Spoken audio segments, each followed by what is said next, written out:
Ole Miss gets ready for a big matchup with number 8 Kentucky at Vaught-Hemingway Stadium on Saturday. It's a stripe out, so look at your ticket to find out what section you need to be in for which color you need to wear. This is the Locked On Ole Miss podcast. You are Locked On Ole Miss, your daily podcast on the Ole Miss Rebels, part of the Locked On Podcast Network, your team every day.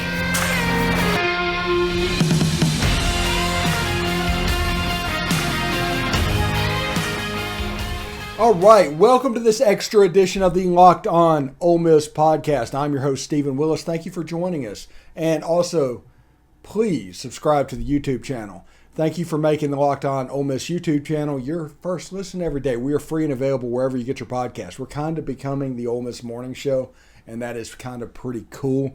It's one of those unexpected benefits that came up. Now, before we get into everything, I do want to bring up, they asked Lane Kiffin about the crowd.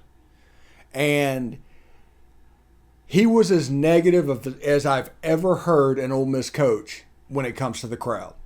To the point where he almost sounded resigned to the fact that nobody was there.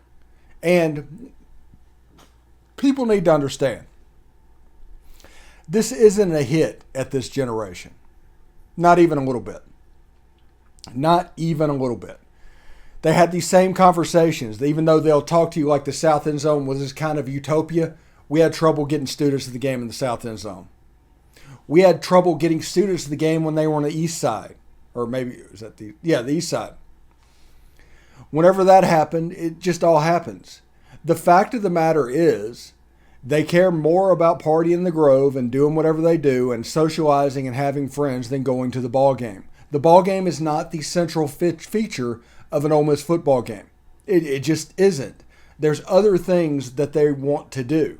And college students are, let's say, less invested than everybody else in the stadium. Now, one thing you could do, and you could move them back to the South End Zone if you want to, but you could charge them $25 or $30 per ticket to get into the game. That would eliminate some of this leaving early if there was actually a financial thing. Just have less teachers, less tickets. You have 5,000 people in the stadium as opposed to 15, but this is available. That is an option. But Lane Kiffin said, basically, I'm going to control what I can control. I've tried social media. I've tried reaching out to them, and they won't show up. And that was almost resigned in his pointedness towards that. And so that is not a good look, and that is probably designed to make headlines within the athletic department, within the major boosters of the fan base. That is designed to do that. But you want to go sit somewhere else? Well, you don't sit where you want to sit. You didn't sit where you want to sit, and you're requesting to move back to. You didn't show up for that game either. So I will never fault somebody for watching a game on 4K or doing other things, and I get all that. But if you choose to go to the game, go to the game. If you can get in the stadium, get in the stadium and stay.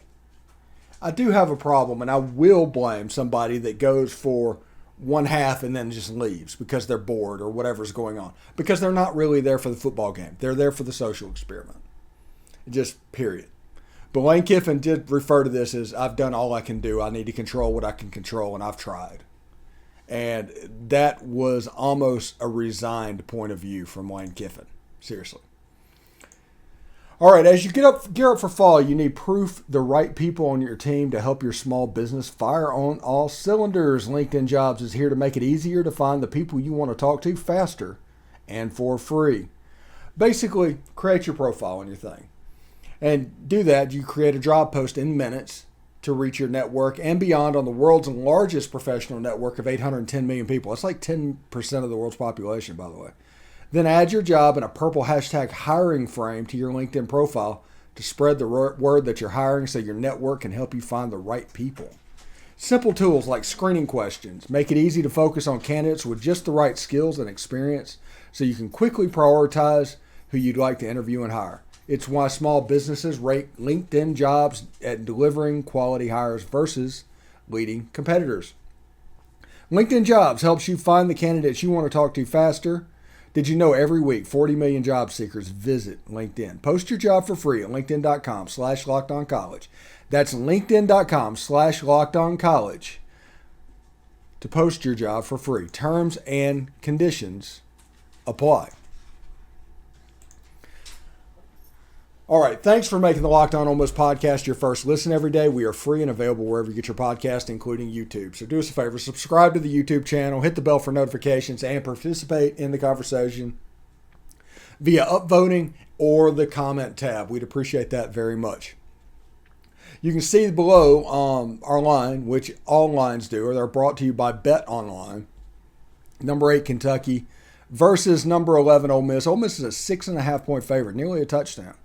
With an over-under of 54.5, and that's at 11 a.m. on ESPN. Now, that over-under is getting lower and lower. Vegas is finally starting to catch up with the Ole Miss bet-under trend. But it's there. I expect a low-scoring game in this one. This like 20-17-ish type game. This is going to be a little bit of a war. So, let's hear from Lane Kiffin and the team, and we will see you tomorrow. Take care. All right, recapping the game. You know, sometimes you watch the film and it's a little bit different, or a lot of it different than you feel after the game. It really wasn't. Felt that we did some really good things in the first half, especially offensively. And, you know, whether it was, you know, running or throwing or, you know, scoring at the end there in kind of a 2-minute situation, and really did some things for the first time this year on defense we hadn't done, blowing some coverages, misfit some runs. And so, like we tell them, it doesn't matter what you've done before. You guys hear it all the time. Every week is independent of a previous week, and every half is.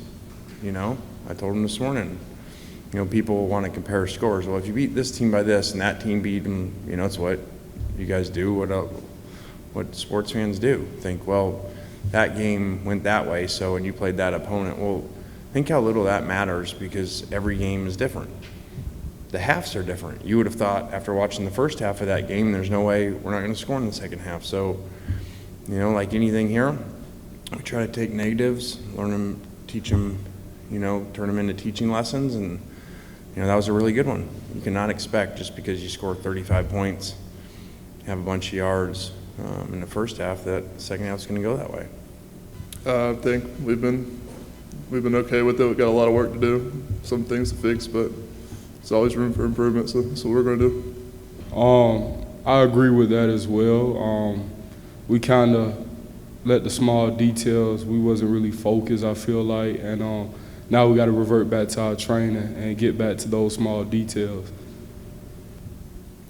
Yeah, you know, again, we utilize any situation to teach our players, and, you know, so talk to them again, which we had before, about, hey, you know, regardless of what you come out to before the game or halftime, you know, when you come back out and you run out the tunnel and it looks like, you know, a high school game playing in a college stadium, you can't let that affect you.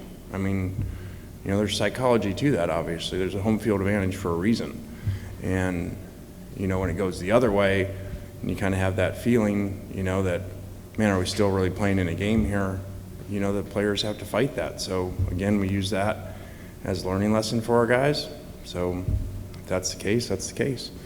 But, I mean, I'm worried about what I can control. I've tried social media in here for 2 years, so, you know, we'll worry about what we can control, and that's getting our players ready to play. I think we're doing a great job. We got still a lot of work in the run game. There's a lot we can do better, but it's been good this far, but we're going to just keep improving. Of course we miss those guys, but I feel like we have enough rotation to be able to continue to play fast and physical and live up to our standard. Not knowing much about our team at all, you know, because of the no spring and the Florida game, and, you know, the feeling of, hey, we're going to struggle on defense. We've got some special pieces on offense, but how's that going to fit? And really kind of going to the game, I couldn't have told you what was going to happen. And so just a wild game. Played really poorly on defense. I think 400 yards rushing.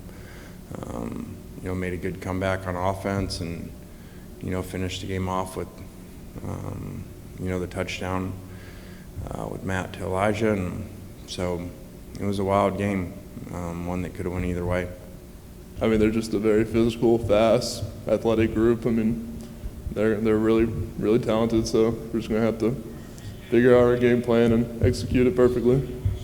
I love the energy they're bringing, consistency, and taking it one day at a time and continue to work on the small details.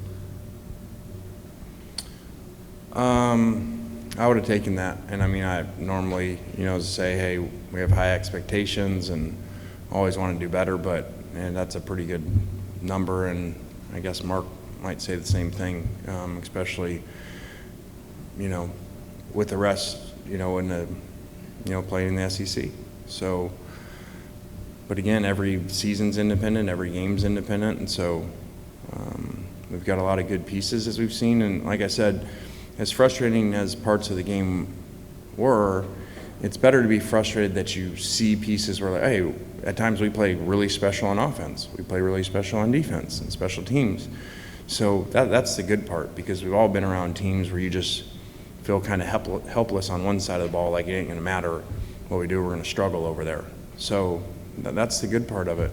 We got a chance to be really good, but a lot of things have to happen.